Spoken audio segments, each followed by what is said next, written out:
Okay, welcome back to part two for Europe. We're going to talk about population and settlement. This region is really distinct compared to any other region we're going to talk about. And that is, as you can see here in the title, slow growth and problematic migration. Not so much the problematic migration, but what really characterizes this region more than any others is the slow growth. And you do find, well, when we get to East Asia, we'll talk about specific countries such as Japan, Singapore, and South Asia that have very slow growth. But realistically speaking, this region in particular, as a whole, largely is characterized by what we would call a slow growth or even a negative growth in some countries such as Germany. What you do see, and we can see from this, especially compared to the last couple of regions we've been talking about and seeing, this map is almost entirely orange. So it is a largely, and again, this is partially related to the lack of space, but density, it's quite dense. And you do have some pockets, as you can see, with much higher densities, nothing compared to some of the other regions that we'll talk about when we get to East Asia and Southeast Asia. But there's just continual density. Except obviously in northern areas, up in Scotland, even parts of Spain. There are places, obviously Scandinavia, the northern Scandinavian countries as well, especially. The density is quite different. But definitely no growth. And we'll talk about this influx of refugees and migrants. It's also a problem for a lot of countries, but not quite all of them. So again, we see this low or no natural growth. And this hasn't always been the case. So you can see, because we don't really have a population pyramid that shows a country with the very stereotypical high growth pyramid, as we'll see with Afghanistan, or as we've seen with a lot of other countries, especially in sub-Saharan Africa. We're comparing here Germany from the 1950s, or 1950, and then a projected population growth of 2020. So you can see a huge drop in the population over time. So we've seen negative rates of natural increase in several countries. So that means that, remember, if you remember, we go back to population indicators. What is the rate of natural increase to maintain a population's to maintain a population is 2.1, right? So anything below 2.1 means that the country will slowly shrink. Anything above 2.1 is that the country will slowly increase. If it's at 2.1 exactly, they'll get that same, just the population maintains itself. So part of this is because, remember we talked about the demographic transition model, and demographic transition model was largely, it was made to explain the population patterns that we saw regarding pre-industrialization, post-industrialization, or I should say pre to post, because it included different in-transitions and industrialization processes. So this is what we're seeing. This is, Germany is in what we would call, questionably named stage 5. And so what we're seeing from this low or no natural growth, we're seeing labor shortages. So as people are retiring and moving out, the quote unquote baby boomers, and the population isn't being replaced, the workforce isn't able to replenish itself. It's not being replaced. So we're seeing labor shortages. We're seeing lower tax revenues. So by this, when we're talking about a lower tax base, so when you have less people working, you have less people paying taxes. You still have a population, and especially an aging population, that is still expecting to receive services. Social Security is a good example where people, if they're not paying into it, where is the money coming from, right? Depending on how each country has managed their own social securities. And then we're also seeing aging populations. So as before, here we have in the, large younger population, we have a very small elderly population that doesn't need those same services. Well, imagine here in another 10, 20 years, if this population is going to be up here, that's going to be out here. If you think about everything from what kind of medicine, do we have enough geriatric doctors? Do we have enough nursing homes? Do we have enough, even hospice facilities or medical facilities to treat people? Do we have enough as elderly people, are more likely to get cancer or suffer from Alzheimer's, for example? Do we have enough resources to treat these people? Um, do we have enough programs or incentives for people to keep their elderly at home and take care of them? So there's a lot of different aspects and things to think about for populations and for planning based on aging population and the demands that we associate with an aging population. Just as when we talk about a huge population change, we'll talk about this like in Afghanistan, for example, or as we've seen with Sub-Saharan Africa, a huge young population becoming older, coming into age, wanting jobs. Are there enough jobs? And here we have the opposite problem of there's too many jobs, not enough people. Some of the things that we are seeing with this region, somewhat similar to some of the trends we've seen in the United States over the last couple of years, is that there's been a shift to more conservative, more right-wing political movements. And part of this is associated with that. Part of this is associated with the fact that there is a population decrease, and in some of these countries, this has resulted in wanting to grow the population. So this has resulted in some pro-growth policies. Some of these have been what a lot of us would perceive as negative, bans on abortion and bans on contraceptives. So basically, one way or another, kind of forcing people to have more children. And then a lot of other countries have actually taken a different incentive. They've taken a positive perspective, and they have very family-friendly policies within their countries. So a lot of these can include very generous maternity and paternity leaves. Scandinavia is really known for a lot of these concepts where if you have a child, some of the countries will give you up to, I believe it's like 2 years paid maternity and or paternity leave. Sometimes it's 3 years, and the parents can share it. So the mother could take it for 1 year, the father could take it for another year. And a lot of this, by doing these leaves, they're guaranteeing your employment. So you're allowed to take this, and your job has to give you your place of employment has to give you your job back. And then there's also a lot more extensive childcare facilities. A lot of these can include subsidies for childcare and even include cash subsidies or huge tax breaks for people. So they're really trying to provide economic incentives for people to have children. And down here, for example, paid maternity leave, guaranteed holiday leave and protection for women in the workplace. And these are workers' rights protected by the EU. And this was actually, so this is an EU law, and they were trying to use this as trying to keep people in, sorry, this is for Brexit, I should say, phrase it that way. So this was a propaganda to try and get people to vote to stay in the EU. So migration, Europe is a little distinct compared to some other countries because it's union within itself. Comparable if you've never been there, so it's somewhat comparable to the United States, where we have a centralized government, we have autonomous states, and these are all autonomous countries, but there is a union that they all belong to. It's technically a trading and political bloc, but it's a very complex system of you have to pay a certain amount kind of into the pot every year, if you will, and yet then you get benefits back. So you pay a certain amount every year of your tax revenues or whatever. You pay it into this bank account, and then you get divvied back a certain amount for research, a certain amount for education, a certain amount for.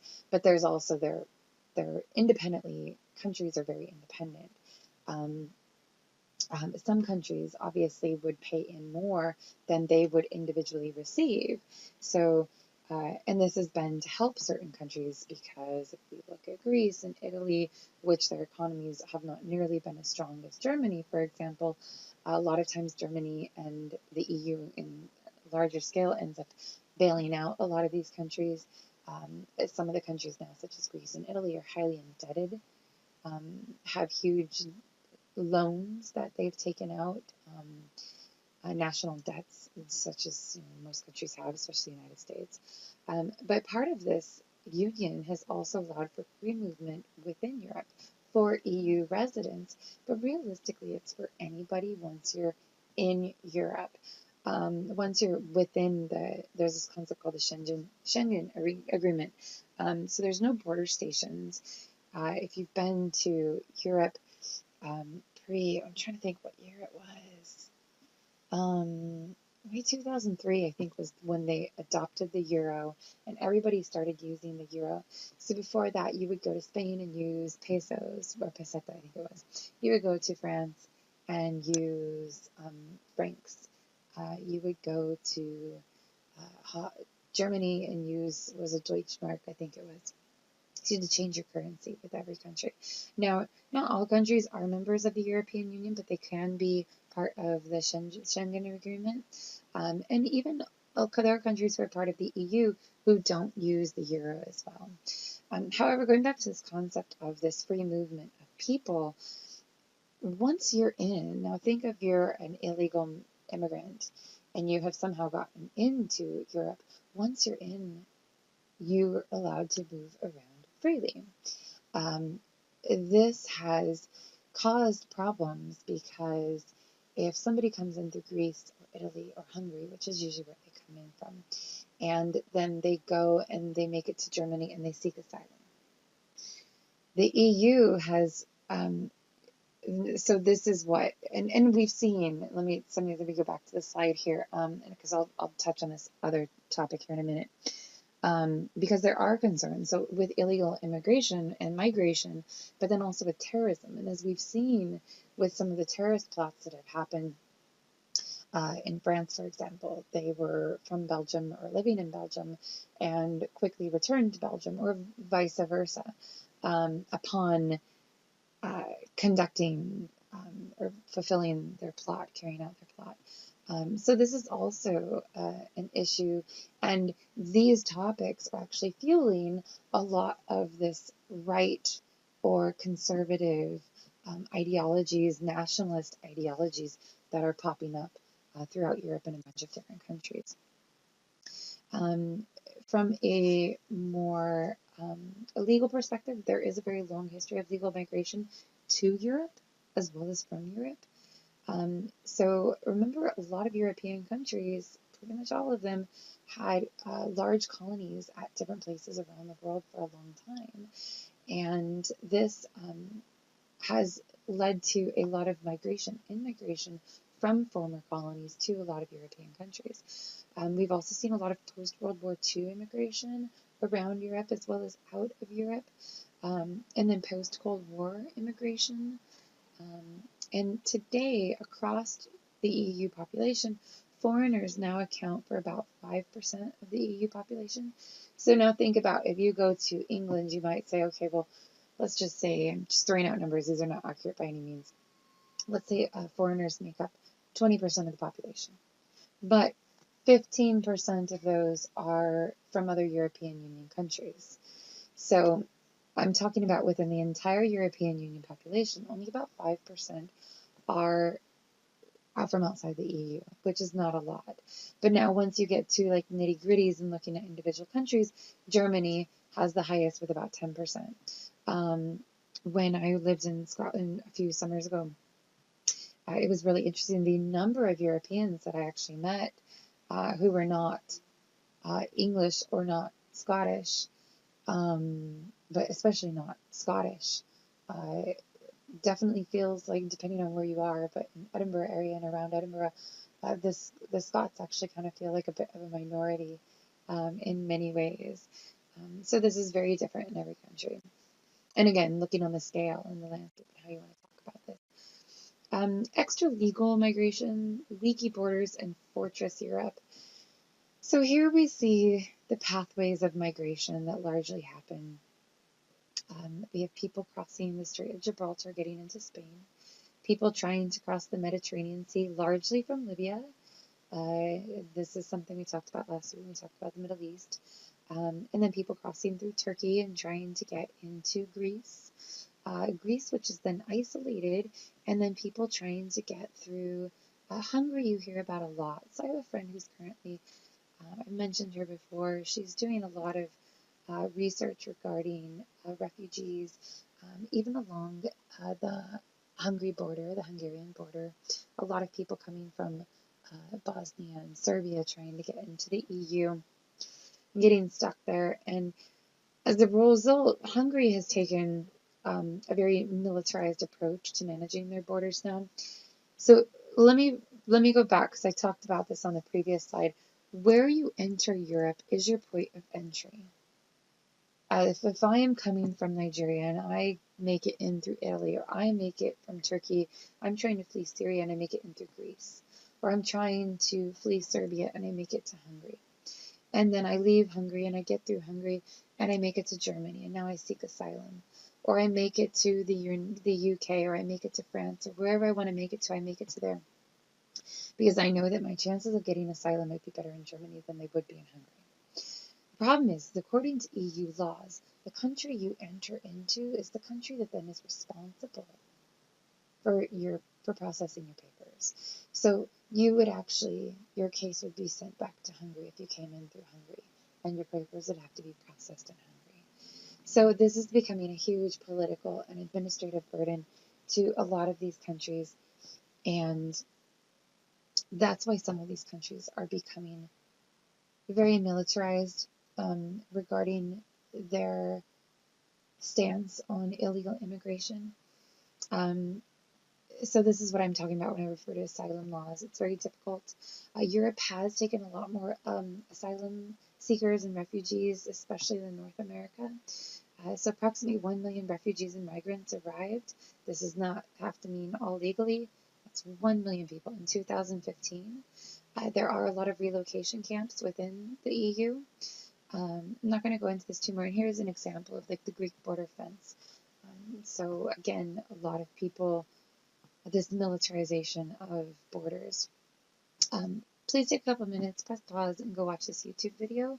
It's very informative regarding a lot of these issues that we're talking about, to elaborate a little bit more. Okay, just going to wrap this up, talk a little bit about the urban landscape. Europe, while not the most highly urbanized region in the world, is very highly urbanized. About 75% live in cities. The remainder would be in small, what we refer to as rural areas. Still tends to be, it's rural, but it's dense.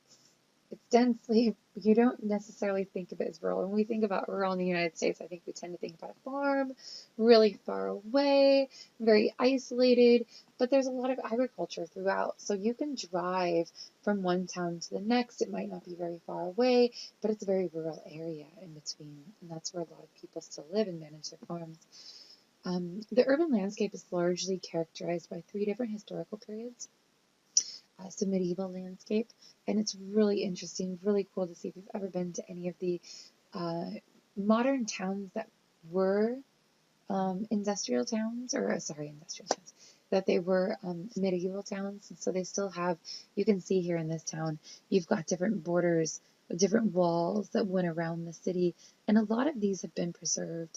And in some places, St. Andrews is a really good example in Scotland, where a lot of it has been destroyed, but they've been able to maintain at least certain archways or certain sections of the wall as like a historic preservation.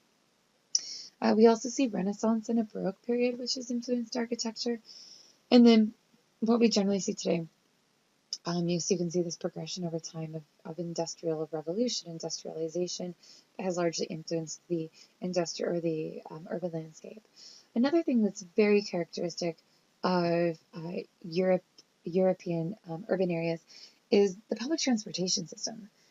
Generally speaking, their public transportation system is phenomenal. I know we have a pretty decent system here in Hawaii with the bus, especially when you compare it to other cities of comparable size in the United States, because Honolulu is not really a big city, right? It's only, the whole island's about 1 million people. I mean, we don't probably compare with New York or LA, for example, but realistically speaking, you can get anywhere on this island by the bus. Just the amounts, and I know we've talked about this a little bit, especially with North America, But this is largely related to the policies. So policies and government policies have largely been oriented. Now there's two factors. Let me back up here. So first of all, these cities were built before the invention of the automobile. In the United States, it kind of happened the other way around. We had the automobile, and then our cities expanded, and they expanded to include the suburbs. And this expansion was already being made and accommodated for the automobile. Here we've got smaller cities. We have a limit on space that is available. And as such, governments have often chosen to invest more in public transportation than we have in the United States. Okay, I'm going to go ahead and stop here and we'll finish with part 3 next. Have a great day.